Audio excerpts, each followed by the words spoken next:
My babysitter left my 4-year-old daughter with strangers while she went on dates and still expects me to pay her? I found out Rachel had been dumping my daughter Lily with strangers when my neighbor knocked on my door at 10 p.m. on a Tuesday. Your babysitter left Lily with us 3 hours ago, she said. Said she had an emergency. I was supposed to be at a medical conference in Dallas. Flew home immediately. Rachel had been watching Lily for 6 months, charging me $25 an hour for overnight care. I'm a single dad. My wife died when Lily was 2. Cancer took her in 4 months. Finding reliable childcare while working as an anesthesiologist was already impossible. Rachel came with perfect references. Former preschool teacher, CPR certified, ran a daycare for 3 years. She interviewed better than 12 other candidates.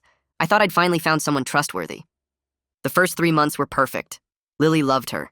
Rachel sent updates every few hours, did craft projects, taught Lily to write her name.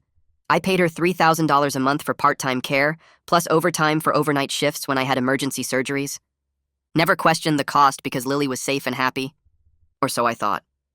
After the neighbor incident, I installed a doorbell camera without telling Rachel. Not to spy, but to see who came to my house. What I discovered made me sick. Rachel had been leaving Lily with different people since month 2. The elderly couple across the street on Mondays. The college kids 3 houses down on Wednesdays. Sometimes she'd take Lily to the park and leave her with whatever mom was there while she disappeared for hours. I pulled the footage from the past month. 17 different times Rachel left my property with Lily, returned without her, then picked her up hours later. She was getting paid $25 an hour to go on dates while strangers watched my daughter for free. The breaking point came when I checked my credit card statement. Rachel had been using my emergency card, the one I gave her for Lily's needs, at restaurants and movie theaters. $400 at a steakhouse, $80 at a wine bar, $200 at a sushi place. All during hours she was supposedly watching Lily. I called my brother Nathan, who's a family court judge, told him everything. He said to gather more evidence before confronting her. So I did something I never thought I'd do. I took a week off work and pretended to leave for another conference. Instead, I stayed at Nathan's house and followed Rachel. Day 1, she picked up Lily at 3 p.m., drove to a hair salon, and left Lily with the receptionist while she got highlights. 2 hours. She'd told the woman I'd approved it. Day 2, she dropped Lily at a daycare that offered drop-in services. Told them she was Lily's aunt and I was traveling. Spent 6 hours at her boyfriend's apartment. Day 3 was the worst. She left Lily at a McDonald's play place with a woman she'd just met, promising to return in 30 minutes. She was gone for 3 hours. The woman called the police, but Rachel showed up right before they arrived. Told them there'd been a miscommunication. By day 4, I had enough. I called Rachel and said I was coming home early due to a canceled surgery. Asked her to stay late so we could discuss a raise. She agreed immediately, probably already spending the money in her head. I arrived home at 8 p.m. and with Nathan and Officer Daniels, a friend from high school who worked in child services. Rachel was on my couch, scrolling through her phone while Lily slept upstairs. "Hey!" she said brightly. "Lily was perfect today. We made cookies and read 5 books. "Really?" I asked. "Which books?" She rattled off titles, all lies. I knew because I'd watched her drop Lily at the library daycare at noon and leave her there until 5 p.m. "Rachel, where were you at 2 p.m. today?" Her smile flickered. "Here, playing with Lily." I pulled out my phone and showed her the timestamp from the library security footage Nathan had legally obtained. Her face went white. "I can explain." "No need." Officer Daniels stepped forward. "We have 17 documented instances of child abandonment. You left a 4-year-old with unvetted strangers while collecting payment for supervision." Rachel stood up fast. "They weren't strangers. They were neighbors and friends." "Friends whose names you don't know?" Nathan asked. "We interviewed them. You told the college students you were Lily's cousin. Told the elderly couple you were authorized to delegate care. None of them knew you were being paid."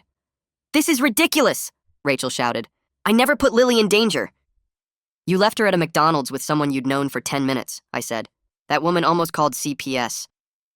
Rachel's boyfriend showed up 20 minutes later, probably expecting to pick her up for another date funded by my credit card. Instead, he found his girlfriend being arrested for child endangerment and theft. She'd stolen $3,400 over 2 months. The best part came later. I went through the credit card statements again that night after the police took Rachel away. Found the jewelry store charge. $800 at Hampton's Fine Jewelers, dated exactly 3 days after she'd abandoned Lily at that McDonald's play place for 3 hours. I pulled up the receipt details online. Men's watch, engraved. The engraving said, "Forever yours," with their anniversary date. She'd used my emergency card to buy her boyfriend a gift, while my 4-year-old daughter sat scared in a fast food restaurant with a complete stranger. My phone rang at 7 the next morning. The caller ID showed district attorney's office. I answered on the second ring. Demetrius Kirby introduced himself and got straight to business. He had 17 documented instances of child abandonment. The theft totaled $3,400. Rachel was facing multiple felony counts: child endangerment in the first degree, fraud, identity theft for the unauthorized credit card use. He walked me through the timeline. Preliminary hearing in 2 weeks. Arraignment would follow. The whole process could take months. His voice was calm but firm. This wasn't a minor case. The vulnerability of the victim and the pattern of deception made it serious. Very serious. I called the hospital after hanging up with Demetrius, told them I needed a week off. My supervisor started to protest, then I explained why. She went quiet, said take whatever time I needed. 10 minutes later, Tobias called me.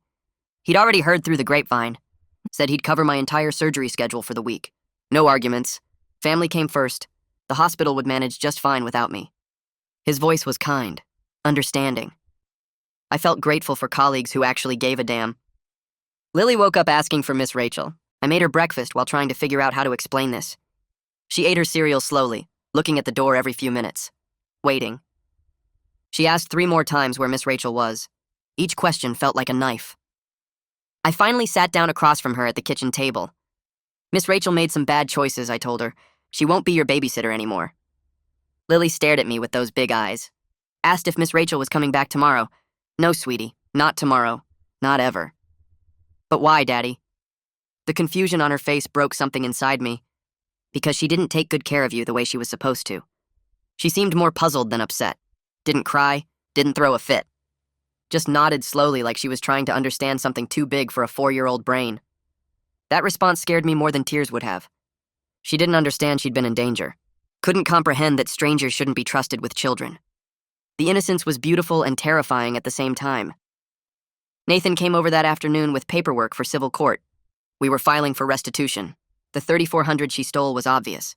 But Nathan suggested we also seek the $6,000 I'd paid her during the 2 months she was actively abandoning Lily. She hadn't provided the service I'd paid for. Legally, we had grounds. We sat at my dining room table filling out forms while Lily played with blocks in the living room. Nathan explained the process carefully. Criminal case would proceed separately. This was about getting my money back, making her financially accountable even if the criminal penalties weren't enough. The doorbell rang around 4. I opened it to find Sheila standing there with a plate of chocolate chip cookies covered in plastic wrap. Her eyes were red. She'd been crying. She started apologizing before I could even say hello. She had no idea Rachel was being paid to watch Lily. Thought Rachel was Lily's aunt doing a family favor. The words tumbled out fast. She felt terrible. Absolutely terrible. Had she known Rachel was a paid babysitter dumping Lily with neighbors, she would have called me immediately. Would have reported it. The guilt in her voice was real and heavy. I invited her inside, told her she did nothing wrong. She'd actually kept Lily safe when Rachel abandoned her. That mattered. Sheila sat on my couch wringing her hands. Said she should have questioned it more, should have asked for my phone number, should have done something. I reassured her again. She was manipulated just like everyone else. Rachel was good at lying. Sheila finally looked up at me. Asked if she could be an emergency backup contact going forward. Said she'd be honored to help however she could. Her grandmotherly kindness felt genuine, real. I accepted. Gave her my cell number. Told her I'd probably take her up on that offer soon. The college students showed up the next day. 2 19-year-old kids who looked absolutely mortified. They stood on my porch apologizing over each other. Had no idea Rachel was being paid. Thought they were helping out a stressed single mom. One of them, a girl with blonde hair and a ponytail, said Rachel had told them I was a struggling teacher working 2 jobs. The other one, a tall guy with a backpack, said Rachel claimed she was helping me out for free as a favor. Their shock seemed completely real. They'd been manipulated too. Used. I told them what I'd told Sheila. They weren't at fault. Rachel was skilled at deception. They left looking relieved but still guilty. I spent the next 3 days on the phone, called 12 different babysitting agencies, requested applications from 6 candidates. This time I verified everything personally, called every single reference myself, asked detailed questions. How long did they know the candidate? What specific situations had they observed? Would they trust this person with their own children? Rachel's references had been real. I'd just never called them. Trusted the agency's vetting process. Big mistake. Huge mistake. I wasn't making that error again. Nathan stopped by on the 3rd day, brought coffee and a business card, said I should consult with a child psychologist. Assess whether Lily showed signs of trauma from the abandonment experiences. He gave me the name Catalina Mercer. She specialized in early childhood, had testified in family court cases before. Nathan knew her professionally, said she was excellent, patient, good with kids who'd experienced instability. I took the card, stared at it. The thought of Lily needing therapy because of my failure to protect her made me sick. But Nathan was right. I needed to know if this had damaged her, needed to help her process whatever she was feeling. I called Catalina's office that afternoon and scheduled an appointment for the following week. Catalina's office sat on the second floor of a professional building near the hospital. I parked and unbuckled Lily from her car seat, watching her clutch her stuffed rabbit against her chest. She'd been quiet during the drive. Not upset, just thoughtful in that way 4-year-olds get when they sense something important is happening. The waiting room had soft chairs and a fish tank built into the wall. Lily pressed her nose against the glass, tracking a yellow fish as it swam past fake coral. A door opened and Catalina stepped out. She wore jeans and a cardigan, not the formal clothes I'd expected from a therapist. Her smile reached her eyes. She crouched down to Lily's level and introduced herself without the fake cheerfulness adults sometimes use with kids. Just calm and friendly. Lily looked at me for permission. I nodded. Catalina led us into her office, and I understood immediately why Nathan had recommended her. The space felt warm without being childish. Bookshelves lined one wall, filled with picture books and toys organized in clear bins. A small table sat in the corner with art supplies. A couch faced 2 armchairs, and Catalina gestured for me to take one while she sat on the floor near Lily. She pulled out a bin of blocks and started building a tower, not asking Lily to join, just playing. Lily watched for maybe 30 seconds before sitting down and adding her own blocks. I stayed in the armchair, trying to look relaxed while my stomach twisted. Catalina built and talked, asking simple questions about Lily's favorite colors and foods. Nothing heavy, just conversation. Then she asked what Lily liked to do during the day. Lily explained about coloring and playing outside. Catalina asked who she played with. Lily listed names I didn't recognize. Kids from the park, probably. Kids she'd met while Rachel was supposed to be watching her. Catalina asked about the people who watched her when I was at work. Lily's answer came easily, listing off descriptions. The nice lady with the cat, the college kids with the video games, the grandma who made cookies. My chest tightened hearing her recite the roster of strangers who'd been responsible for her safety. Catalina kept her tone light, asking which person Lily liked best. Lily thought about it seriously, then said the grandma because of the cookies. Catalina smiled and asked if Lily knew all their names. Lily shook her head, said she just called them the nice people. The hour passed faster than I expected. Catalina suggested I wait outside for the last 15 minutes so she and Lily could play alone. I hesitated but agreed.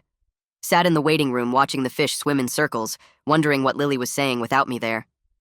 When the door opened, Lily ran out holding a drawing she'd made. Catalina asked if I could stay for a few minutes to talk. We sat in her office while Lily colored at the small table.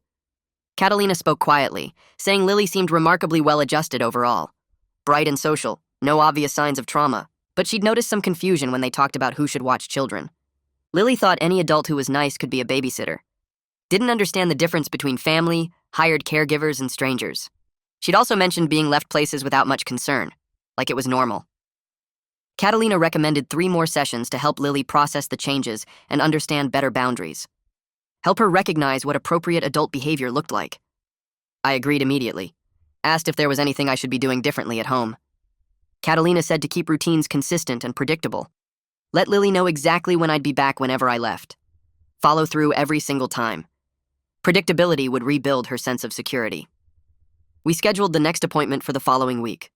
Lily chattered about the fish tank on the drive home, already asking when we could visit Catalina again. I felt lighter than I had in days. She wasn't damaged. Rachel hadn't broken something fundamental in my daughter. We could fix this. 2 weeks after Rachel's arrest, Nathan and I walked into the courthouse for her preliminary hearing. The building smelled like floor wax and old wood. We passed through security and found the right courtroom on the 3rd floor.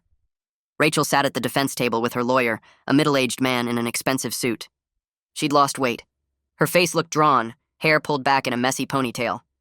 She didn't look at me when we entered. The judge came in and everyone stood. He was older, probably close to retirement, with reading glasses hanging on a chain around his neck. The proceedings started with Rachel's lawyer making his argument. His client wasn't a flight risk. She had strong community ties, family in the area, no prior criminal record. He painted her as a young woman who'd made poor choices under financial stress, not a danger to society. asked for reduced bail so she could await trial at home. The prosecutor stood up. She was younger than I expected, maybe 30, with sharp eyes and a no-nonsense voice. She laid out the charges methodically. 17 documented instances of child abandonment, theft of $3,400, use of a credit card without authorization, pattern of deception spanning months. She emphasized the vulnerability of the victim. A 4-year-old child left with unvetted strangers while the defendant collected payment for supervision she wasn't providing. The judge listened without expression, asked a few questions about the evidence. The prosecutor mentioned the McDonald's incident specifically. A stranger had called police when Rachel failed to return for 3 hours. The woman who'd been left with Lily had no idea who Rachel was, no contact information, nothing. The judge's eyebrows went up at that. He asked Rachel's lawyer if he had a response. The lawyer tried to minimize it, calling it an isolated incident blown out of proportion. The judge cut him off, said leaving a 4-year-old with a stranger in a public place for 3 hours wasn't an isolated incident. It was criminal negligence. He denied the bail reduction, said Rachel would remain in custody until trial given the nature of the charges and the vulnerability of the victim. Rachel's face crumpled. Her lawyer put a hand on her shoulder, but she shook it off. We filed out of the courtroom and Nathan squeezed my shoulder in the hallway. Said it went as well as we could have hoped. The prosecutor caught up with us near the elevators, introduced herself properly and said she'd be in touch as the case developed. Asked if I'd be willing to testify if it went to trial. I said yes without hesitation. The reporter called 3 days later. I was at work, between surgeries, when my phone rang with an unfamiliar number. She identified herself as working for the local news station, said she'd seen the court records for Rachel's case and wanted to interview me about the charges. I felt my stomach drop, asked how she'd gotten my number. She said it was public information from the police report. I told her I wasn't interested in being interviewed, wanted to protect Lily's privacy. She pushed a little, saying the public had a right to know about childcare fraud in the community. I stayed firm, said no. She thanked me for my time and hung up. The story ran 2 days later anyway. I saw it on the evening news while making dinner. They showed the courthouse, used Rachel's booking photo, detailed the charges from public documents, mentioned she'd worked as a babysitter for multiple families, didn't name me or Lily, but included enough details that anyone who knew us could figure it out. My phone started ringing that night. Friends from the hospital asking if I was okay. Neighbors wanting to know if the news story was about Rachel. I kept the answers short. Yes, it was her. No, I didn't want to talk about it. Lily was fine. We were handling it. The news coverage had an unexpected effect. Officer Daniels called me 4 days after the story aired, said 3 more parents had contacted the police with concerns about Rachel's previous employment. Apparently, she'd worked for 2 other families before me. Both had experienced similar situations where Rachel claimed emergencies and left suddenly. One family had even fired her for unexplained absences, but never reported it formally. Rachel had told them she had medical issues and they'd felt sorry for her. Believed her lies just like I had. Officer Daniels said he was investigating these new complaints, asked if I'd be willing to meet with the other families. I agreed. We met at a coffee shop the following Saturday. 2 couples, both looking tired and guilty. The first family had employed Rachel about 8 months before me. They'd started noticing gaps in her availability, times when she'd say she was watching their son, but they'd get calls from daycares or neighbors asking about pickup times. They'd confronted her and she'd cried, said she was dealing with family medical emergencies. They'd let her go but hadn't pursued it further. The second family had similar experiences. Rachel would leave their daughter with various people, always with elaborate excuses. They'd discovered it when their daughter mentioned the nice librarian who watched her every Tuesday. They'd called the library and learned Rachel had been dropping their daughter at the children's section for hours at a time. They'd fired her immediately, but Rachel had begged them not to report her, said she'd lose her childcare license. They'd agreed, thinking they were being kind. We compared notes for over an hour. The patterns were identical. Rachel would start out perfect, then gradually begin delegating care to others while collecting full payment. She was skilled at manipulation, at making people feel sorry for her or trust her completely. By the time we left the coffee shop, I felt less alone in my failure to catch her sooner. These were smart, careful parents who'd been fooled the same way I had. Officer Daniels compiled all the new information into a supplemental report, called me a week later to say the evidence was even stronger than before. Rachel had been running this scheme for at least 18 months across 3 families. The pattern was clear and well documented. He'd forwarded everything to the district attorney. Demetrius called me the next day, said Rachel's lawyer had reached out about a plea deal. They were realizing a jury would likely convict on all counts given the pattern of behavior across multiple families. The evidence was too strong, too consistent. Rachel's lawyer wanted to negotiate before it went to trial. Demetrius asked how I felt about that. I didn't know. Part of me wanted her to face a jury, to have 12 people hear what she'd done and judge her for it. But trials were long and unpredictable. A plea deal would guarantee consequences. I told Demetrius I'd think about it. He said to take my time. We had months before any trial would start. I spent the next 2 weeks interviewing new babysitters. Posted ads on 3 different websites, contacted 2 agencies, asked for recommendations from the hospital colleagues. Got 23 responses. Narrowed it down to 5 candidates worth meeting. This time I did everything differently. Called every single reference personally, asked detailed questions about reliability and judgment. Ran background checks through 2 separate services. Required 3 professional references and 2 personal ones. Set up interviews at my house so I could see how they interacted with Lily in her own environment. The first candidate was young, maybe 23, with energy that exhausted me just watching. She played enthusiastically with Lily, but checked her phone twice during the hour-long interview. Crossed her off the list. The second was a nursing student who needed flexible hours. Sweet but distracted, already talking about her class schedule and how she'd need to adjust pickup times. Not reliable enough. The third had great references, but something felt off. She asked too many questions about my work schedule, my income, whether I traveled often. Made me uncomfortable. The fourth seemed perfect on paper, but showed up 20 minutes late to the interview. Said traffic had been bad. Maybe true, but I needed someone who planned ahead and arrived early, not someone who cut timing close. The fifth was Ailsa. She arrived 15 minutes early, waited in her car until the appointment time, then knocked exactly on schedule.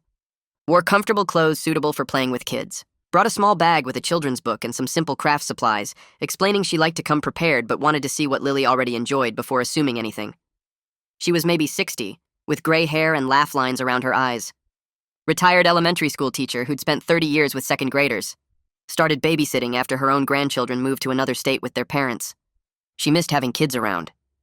Ailsa sat on the floor with Lily and pulled out the book, asking if Lily wanted to read together or if she'd rather show Ailsa her favorite toys. Lily chose toys, bringing out her blocks and dolls. Ailsa followed Lily's lead, letting her direct the play while making gentle suggestions that extended the game. She never checked her phone, never seemed impatient or distracted, just completely present with my daughter. I watched through the doorbell camera I'd kept installed, seeing how Ailsa moved through my house. She asked Lily permission before opening cabinets or drawers, checked with me before giving Lily a snack. Took notes about Lily's routines and preferences, asking detailed questions about nap schedules and meal requirements. Her references were outstanding. I called all 5. 2 were parents whose children she'd babysat for years. They couldn't say enough good things. Reliable, trustworthy, patient, creative. One parent said Ailsa had stayed overnight when their daughter had the flu and they needed to work, refusing extra payment because she wanted to help. The other 3 references were former teaching colleagues who'd worked with Ailsa for decades. They described her as the teacher every parent requested, the one who made kids feel safe and excited about learning. I hired Ailsa for a trial month at the same rate I'd paid Rachel. $25 an hour felt steep, but I wasn't cutting corners anymore. Not after everything. She started the following Monday, and I set up monitoring systems I should have installed from day 1. The doorbell camera stayed active. I added motion sensors in key rooms. My phone received alerts whenever someone entered or left the house. Ailsa knew about all of it. I'd explained during her final interview that I needed complete transparency after what happened, and she'd nodded without hesitation. Said she understood completely, and would have done the same thing in my position. Her first text arrived at 9:15 that morning, 15 minutes after I left for the hospital. Just checking in. Lily ate her whole waffle and we're reading The Very Hungry Caterpillar now. She included a photo of Lily sitting cross-legged on the living room floor, book open in her lap, completely absorbed. 2 hours later, another update. We made Play-Doh from scratch. Lily says it's squishy and perfect. Another photo showed Lily's hands covered in blue dough, grinning at the camera. I hadn't asked for any of this. Rachel used to send updates too, but only after I prompted her, and they were always vague. Lily's great, or we're having fun. Ailsa's messages felt different, specific, real, detailed enough that I could picture exactly what my daughter was doing at any given moment. She sent 4 updates that first day without me requesting a single one. Each included photos that proved Lily was actually with her, actually engaged in the activities she described. No more wondering if my daughter was sitting in a stranger's house while her caregiver lived a separate life on my dime. Lily took 3 days to warm up to Ailsa. The first afternoon, she clung to my leg when I tried to leave, something she'd never done with Rachel. Made my chest tight, but Catalina had warned me this might happen. Said Lily's trust had been damaged even if she couldn't articulate why. Ailsa handled it perfectly. knelt down to Lily's level, and asked what her favorite stuffed animal was. Lily pointed at the worn rabbit she'd had since birth. Ailsa suggested they make the rabbit a bed out of a shoebox and old fabric scraps. By the time I checked the camera feed 20 minutes later, Lily was showing Ailsa her entire stuffed animal collection, explaining each one's name and personality. The wariness remained, though. Lily watched Ailsa constantly those first few days, tracking her movements around the house. If Ailsa left the room, Lily followed. If Ailsa went to the bathroom, Lily waited outside the door. Catalina said this hypervigilance was actually healthy. Showed Lily was learning to monitor adult behavior, developing appropriate caution. She'd been too trusting with Rachel, accepting every explanation without question. Now she was learning that adults could lie, that she needed to pay attention. Rachel's boyfriend tried calling Nathan's office on Thursday. Nathan's assistant forwarded me a message. Guy claimed he had no idea what Rachel had been doing, wanted to apologize personally, needed to explain himself. Nathan called me between court sessions. His voice was firm when he told me not to respond. Anything I said could complicate the criminal case. The boyfriend might be genuine, or he might be gathering information for Rachel's defense. Either way, engaging with him was a bad idea. I listened to Nathan's advice and deleted the message. 2 days later, Nathan forwarded me a letter. The boyfriend had sent it through proper channels this time, addressed to Nathan's office with a request to pass it along. I opened it Saturday morning while Lily played with Ailsa in the backyard. The letter was 3 pages, handwritten on lined notebook paper.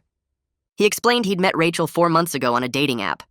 She'd told him she was a full-time nanny for a wealthy single father who traveled frequently for work. Said she made good money and had flexible hours. He'd never questioned it. Why would he? She always had cash for dates, never seemed stressed about bills, talked about her job like it was legitimate. The restaurants, the movies, the weekend trip to the coast, all funded by money she'd stolen from me while abandoning my daughter. He said he felt sick when the police told him the truth. Sick knowing every nice dinner had been paid for with stolen credit cards. Sick knowing Rachel had been leaving a 4-year-old with strangers while they went wine tasting. He'd broken up with her immediately, refused to visit her in jail, was cooperating fully with prosecutors as a witness to her spending patterns. The letter ended with an apology I wasn't sure how to accept. He hadn't known, but he'd benefited. Did that make him complicit? I didn't know. Folded the letter back into its envelope and stuck it in a drawer. Demetrius called the following Tuesday, asking if I could meet at his office. He had news about Rachel's case. I drove downtown during my lunch break, found parking in the courthouse garage, took the elevator to the 3rd floor.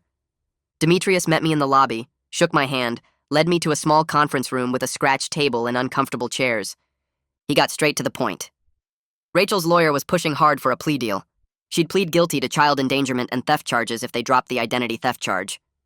Recommended sentence was 2 years in county jail, followed by 5 years probation. Demetrius watched my face as he laid out the terms. Said I didn't have to agree to anything, that we could take it to trial if I wanted. But trials were unpredictable. Juries sometimes felt sympathy for defendants, especially young women without prior records. A plea deal guaranteed conviction and prison time. Guaranteed she'd have a criminal record that would follow her forever. I drove back to the hospital feeling hollow. 2 years felt like nothing compared to what she'd done. 2 years for repeatedly endangering my daughter's life, for stealing thousands of dollars, for lying to my face for months. But Nathan called that evening after I'd put Lily to bed. Reminded me that trials could go wrong in 100 different ways. Rachel's lawyer might paint her as a struggling young woman who made poor choices under financial pressure. Might convince a jury she never intended real harm. We could end up with probation only, no jail time at all. A guaranteed conviction with prison time was better than gambling on a trial. I met Tobias for coffee Thursday morning before our shifts started. Told him about the plea deal, about my struggle with whether 2 years was enough. He stirred his coffee slowly, thinking, then pointed out something I hadn't fully considered. Rachel would have a permanent criminal record. Felony child endangerment and theft. She'd never work with children again. Never pass a background check for any job involving vulnerable populations. The conviction itself was a life sentence in terms of her career options. The actual prison time mattered less than the permanent mark on her record. Other families would be protected because she'd never get the chance to do this again. I thought about it for 3 days, talked it through with Nathan twice more, reviewed the evidence we'd gathered, watched the doorbell footage again, seeing Rachel leave with Lily and return hours later alone. Remembered the McDonald's incident, the 3 hours my daughter spent with a stranger while Rachel disappeared. On Sunday evening, I called Demetrius and told him I'd accept the plea deal with 2 conditions. Rachel had to agree to pay full restitution, every penny she'd stolen, and she had to undergo mandatory psychological evaluation. I wanted someone professional to assess why she'd done this, to make sure she understood the danger she'd created. Demetrius said he'd present the terms to Rachel's lawyer. Called back Monday afternoon to say they'd agreed to everything. The plea hearing was scheduled 3 weeks out. He warned me that Rachel would probably make a statement at the hearing.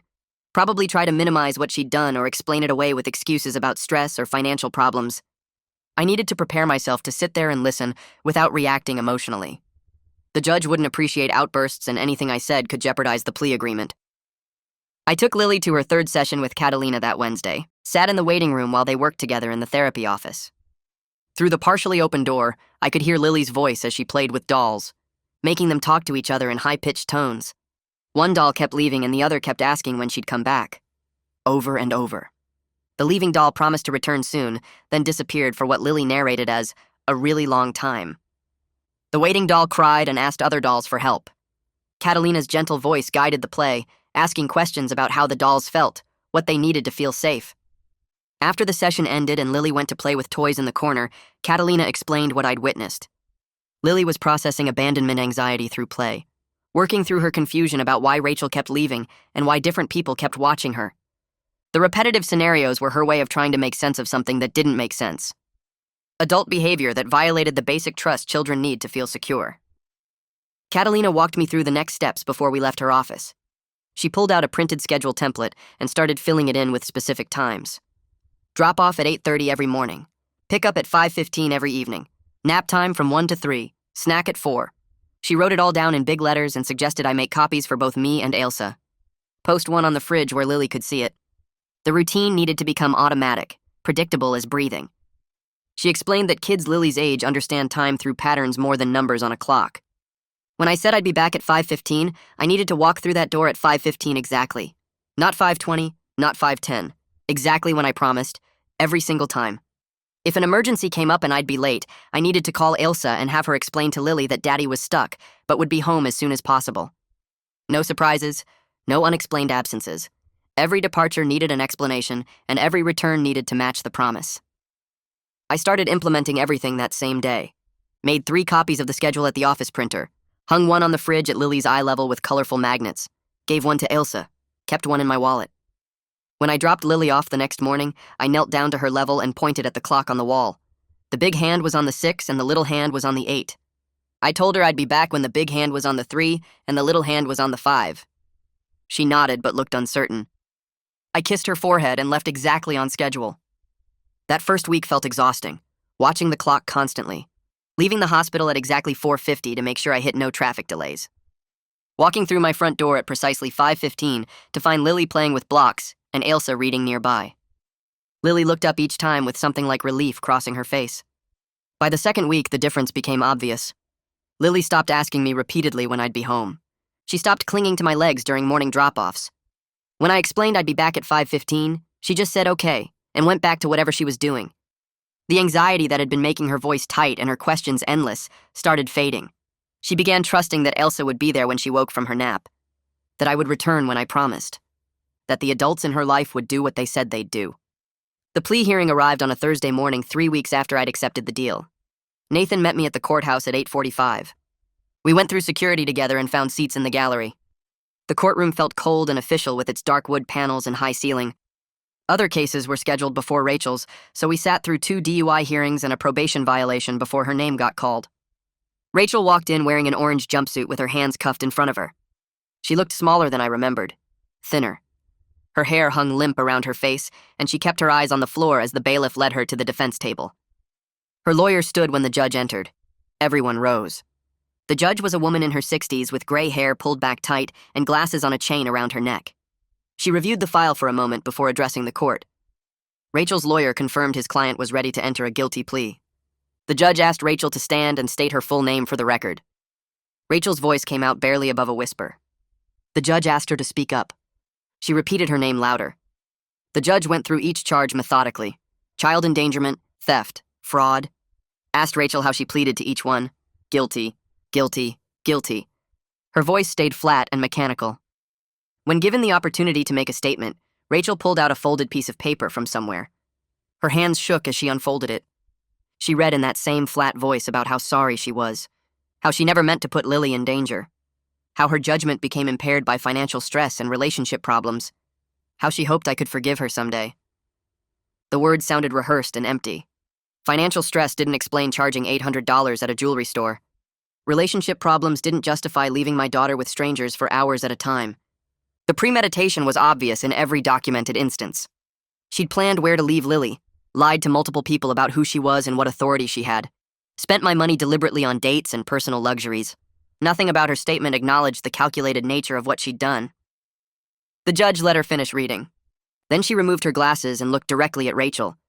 She spoke about the sacred trust parents place in caregivers, about how vulnerable children are and how completely they depend on adults to keep them safe. She emphasized that Rachel's actions could have resulted in Lily being kidnapped or trafficked or killed by the strangers she was left with. That pure luck was the only reason my daughter wasn't harmed, that Rachel had gambled with a child's life for her own convenience and pleasure. The judge's voice stayed calm, but her words hit hard. She accepted the plea deal but made it clear she found the sentence almost too lenient. 2 years in county jail followed by 5 years of probation. During probation, Rachel could not work with children in any capacity, could not volunteer at schools or daycares, could not babysit even for family members. Any violation would result in immediate imprisonment for the remainder of her probation term. She was also ordered to pay $9,400 in restitution at $200 per month starting after her release. The judge asked if Rachel understood all the terms. Rachel nodded and whispered yes.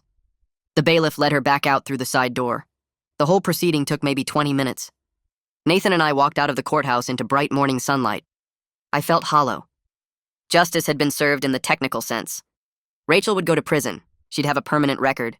She'd never work with children again. But none of that undid what she'd done. None of it erased the months she spent putting Lily at risk while I trusted her completely. None of it gave me back the peace of mind I'd lost or fixed the damage to my ability to trust caregivers. We got coffee at a shop across the street. Nathan asked how I felt and I told him I didn't know. Relief mixed with emptiness mixed with lingering anger. He said that was normal. That closure doesn't feel the way people expect it to feel. That evening I sat with Lily on her bed after Elsa left. I explained in simple terms that Miss Rachel had made bad choices and had to go away for a while to think about what she did. Lily looked at me seriously with her big brown eyes. She asked if Miss Rachel was in timeout. I said something like that. A very long timeout? Lily nodded and said Miss Elsa was nicer anyway. That simple statement made me smile despite everything. She was right. Elsa was nicer, more reliable, more genuine, better with Lily in every measurable way. Over the following weeks, Elsa continued proving herself trustworthy. I gradually relaxed my constant monitoring, stopped checking the doorbell camera footage every single day, stopped calling for updates quite so frequently. She never complained about my extensive check-ins or the visible camera or my detailed questions. She seemed to understand that rebuilding trust takes time after betrayal, that my hypervigilance wasn't about doubting her specifically, but about healing from what Rachel had done. 6 weeks after the sentencing, I received a letter forwarded through the DA's office. The return address showed a family name I didn't recognize. Inside was a thank you note from the parents Rachel had worked for before me. They explained they'd suspected something was wrong during her employment with them. She'd had too many emergencies, too many unexplained absences. Their daughter had mentioned different people watching her, but they'd dismissed it as confusion.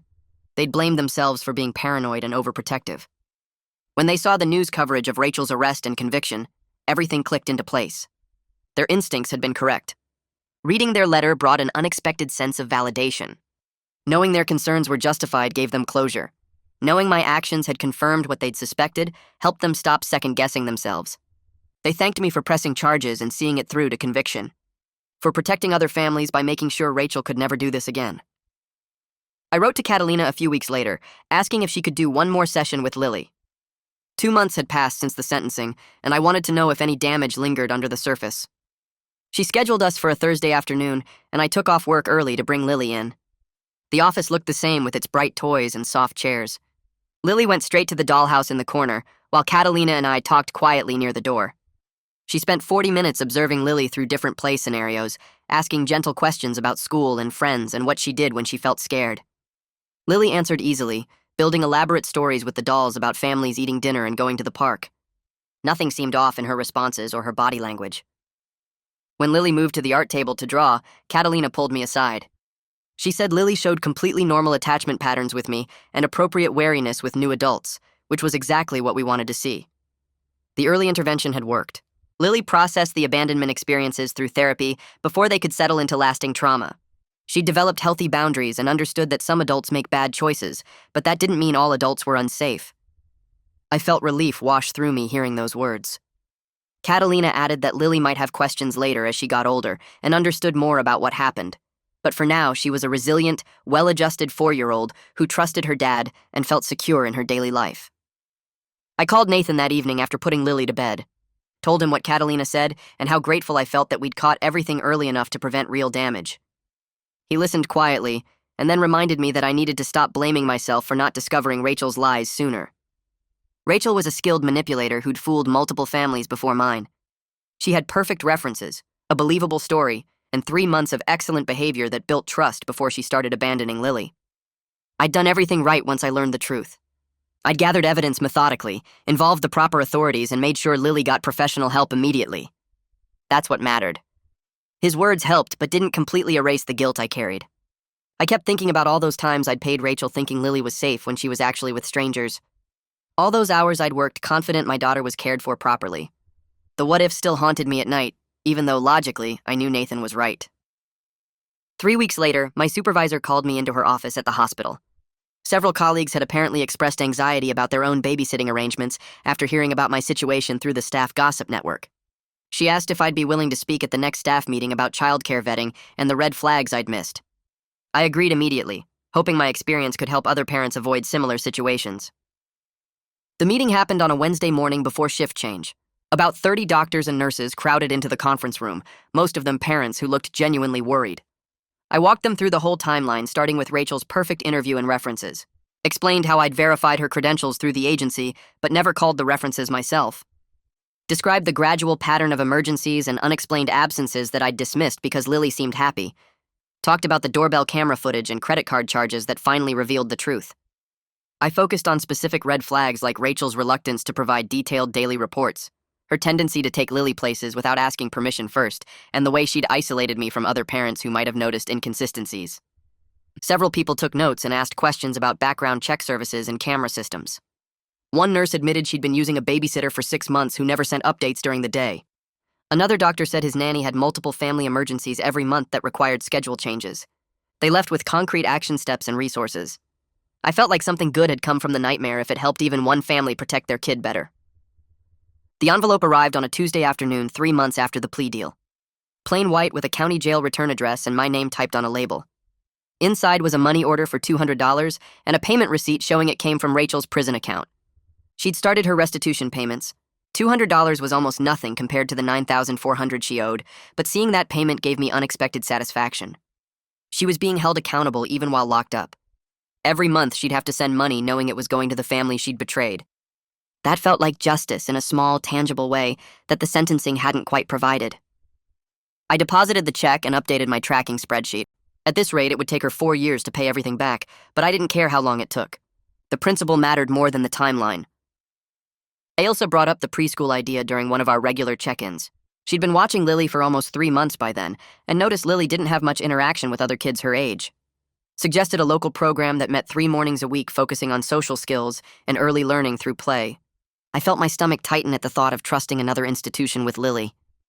Ailsa must have seen my face change because she quickly added that she'd be happy to attend the first few sessions with Lily to help with the transition. That offer made the difference. If Ailsa was there, Lily wouldn't be alone with strangers. I told her I'd think about it and look into the program. I visited the preschool the following week, armed with a list of questions that would have seemed paranoid 6 months ago, but felt completely reasonable now. The director met me in her office, a kind woman in her 50s who listened patiently as I explained my situation without going into all the details.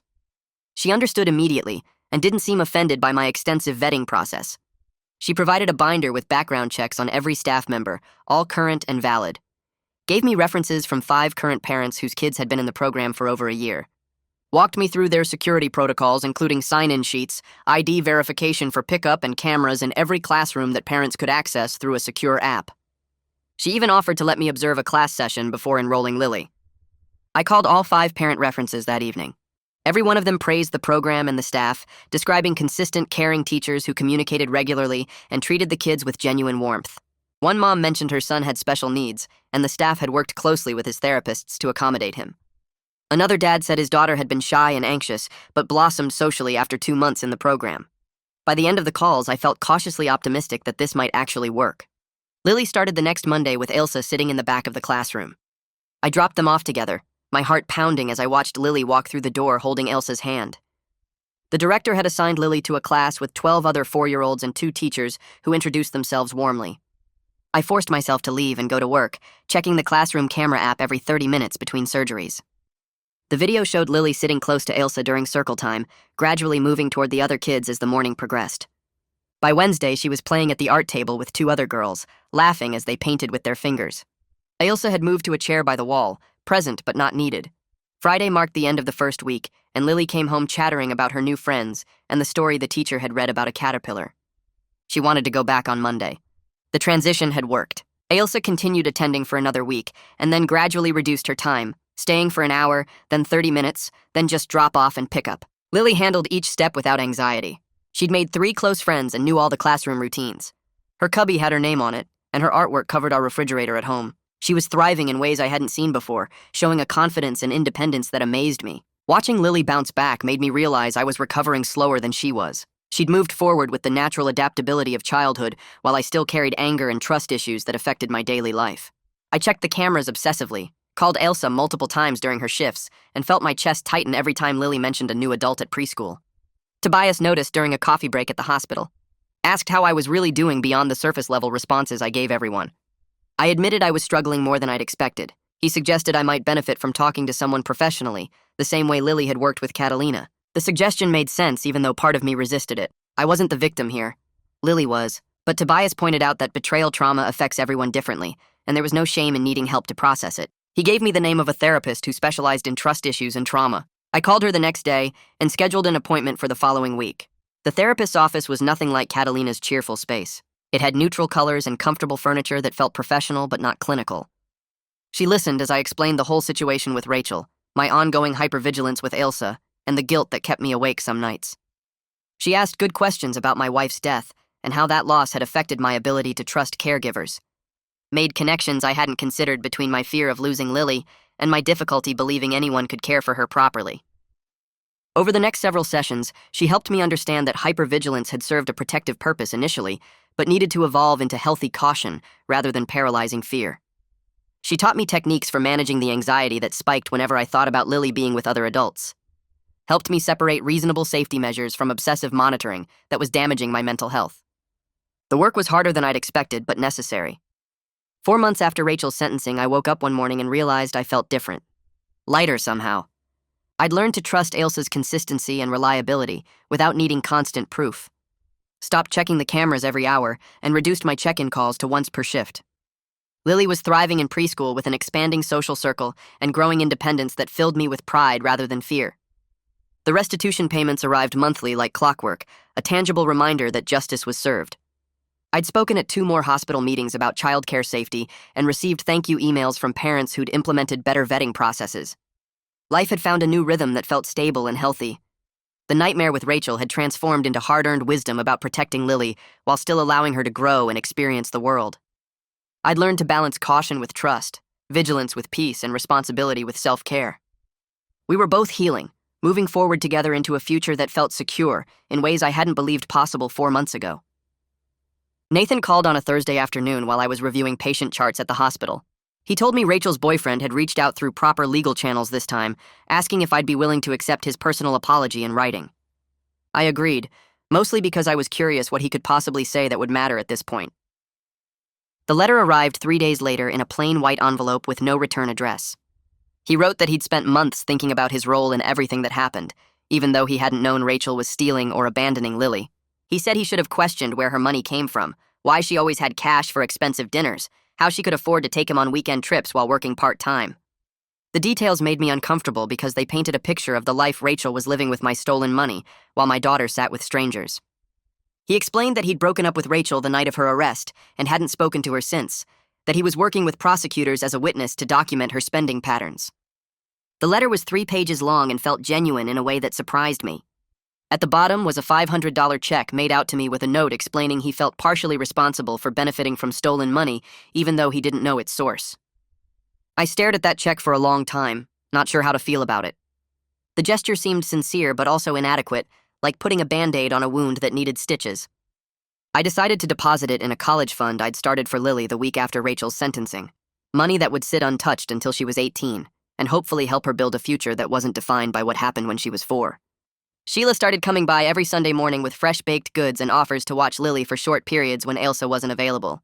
The first time she brought cinnamon rolls still warm from her oven, Lily's face lit up in a way that made my chest tight. Sheila had this grandmother energy that filled a gap left by my wife's mother, who lived in Oregon and could only visit twice a year because of her own health problems. She'd sit at our kitchen table and tell Lily stories about her own grandchildren, showing photos on her phone and asking Lily about preschool with genuine interest. I learned that Sheila's husband had died 5 years ago, and her kids lived in different states, that she'd moved to this neighborhood specifically because it felt like a real community where neighbors looked out for each other. She felt terrible about unknowingly participating in Rachel's scheme, even though I'd told her a dozen times she'd done nothing wrong. Watching Lily with her made me realize how much my daughter had been missing that kind of consistent grandparent presence, the unconditional affection and patience that comes from someone who has nothing to prove and all the time in the world to give. I took Lily to visit my wife's grave on a Saturday morning in early November, something I'd avoided during the entire Rachel crisis because I couldn't face telling my wife's memory how badly I'd failed at protecting our daughter. We stopped at a flower shop, and Lily picked out pink roses because she said they looked happy. The cemetery was quiet except for the sound of leaves rustling in the wind and the distant hum of traffic on the highway. My wife's headstone was simple gray granite with her name, dates, and the words, "beloved wife and mother," that I'd chosen when I was too numb to think of anything more meaningful. I knelt down and brushed away some fallen leaves while Lily stood beside me holding the roses. I told her stories about her mom, how she'd been excited about becoming a parent, how she'd sung lullabies even when Lily was still in the hospital nursery, how she'd made me promise to always put Lily first, no matter what. The words came easier than I'd expected, and I felt grateful that my wife never had to know how I'd trusted the wrong person, how I'd let someone put our daughter in danger for months without noticing. Lily surprised me by setting down the roses and saying in her small, clear voice that Mama would be proud I caught the bad babysitter. The straightforward wisdom of a 4-year-old cut through all my guilt and self-doubt in a way that months of therapy hadn't quite managed. She was right, and the thought brought both comfort and renewed determination to be worthy of that pride. My wife would have wanted me to protect Lily at all costs, and once I'd finally understood the danger, I'd done exactly that. I'd gathered evidence, involved the right authorities, made sure Rachel faced consequences, and found a better caregiver who actually kept Lily safe. Standing there in the cemetery with my daughter's hand in mine, I felt like maybe I was finally doing right by both of them. The insurance investigator who'd reviewed my credit card fraud claim called me at work the following Tuesday. She told me that Rachel's case had helped them identify a pattern of caregiver fraud happening across the metro area. 3 other babysitters had been flagged for similar suspicious charges at restaurants, entertainment venues, and retail stores during hours they were supposedly working.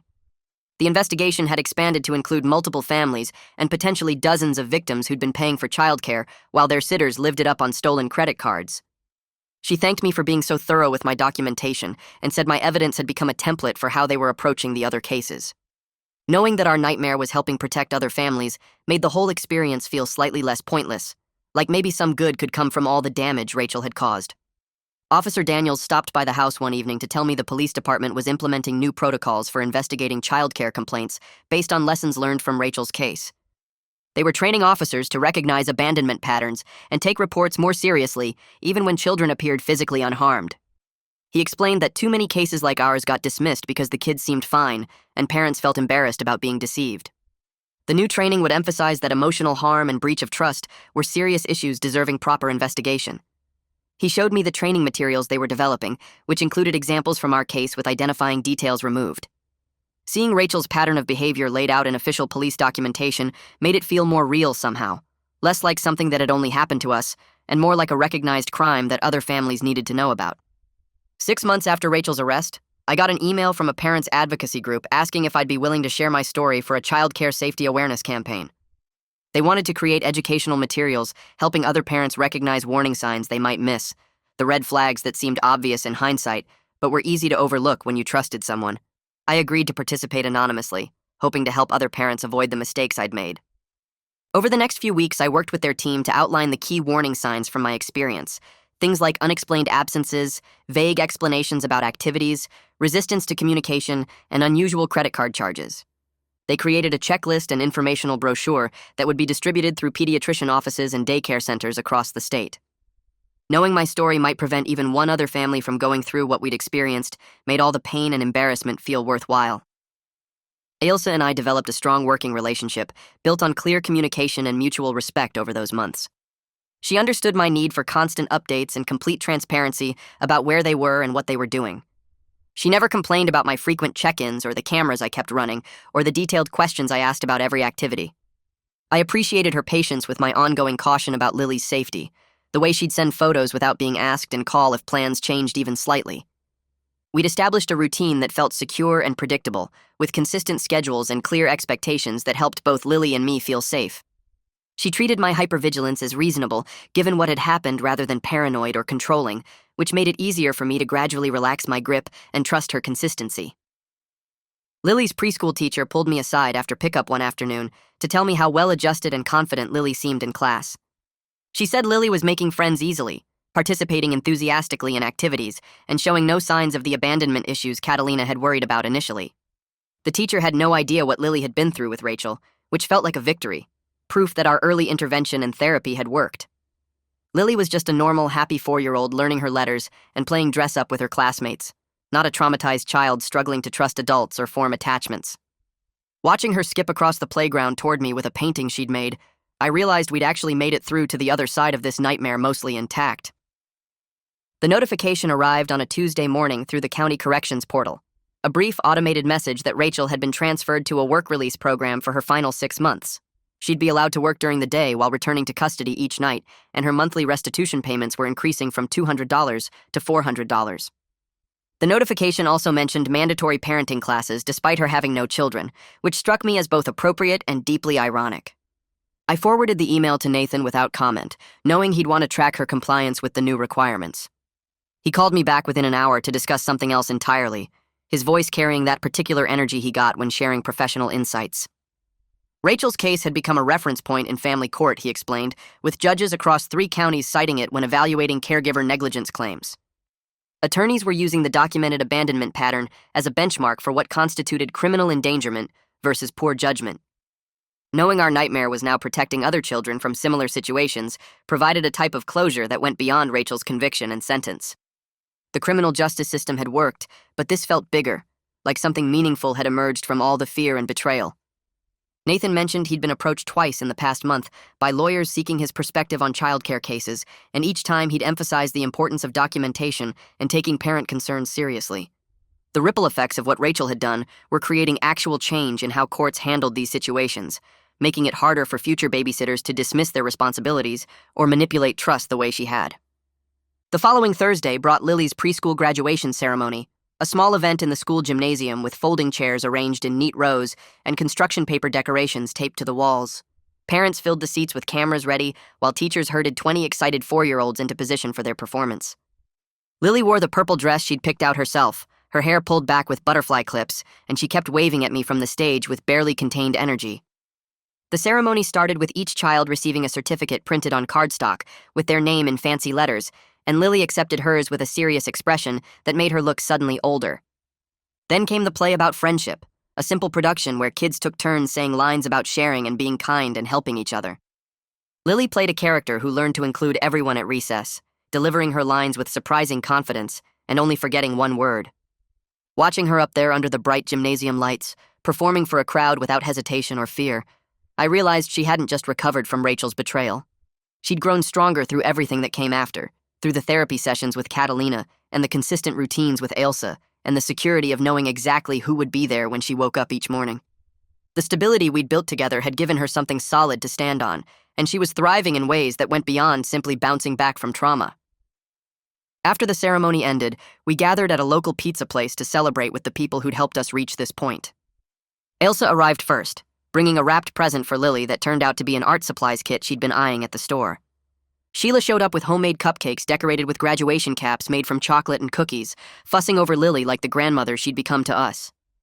Nathan came straight from court still wearing his suit, and Tobias made it despite being on call at the hospital, both of them genuinely happy to see Lily so excited about finishing preschool. We crowded around a table meant for 6 people, passing pizza slices and listening to Lily describe every moment of the play in enthusiastic detail. Looking around at these faces, at the people who'd shown up when everything fell apart and kept showing up afterward, I felt something shift in my understanding of what had happened. This nightmare with Rachel had transformed into something else entirely. A painful lesson about resilience and the critical importance of thorough vetting and the surprising power of community support when you let people help. Lily was thriving now with people who genuinely cared about her safety, not just collecting a paycheck or using her as cover for their own activities. I'd learned to balance my protective instincts with the ability to trust again, recognizing that hypervigilance had its place, but couldn't be a permanent state. Rachel's conviction ensured she could never endanger another child the way she'd endangered mine, and that knowledge provided real peace. Life had returned to a new normal that felt actually better than before, built on authentic relationships instead of professional transactions, clear boundaries instead of blind trust, and the hard-won knowledge that we'd survived betrayal and come out stronger together on the other side.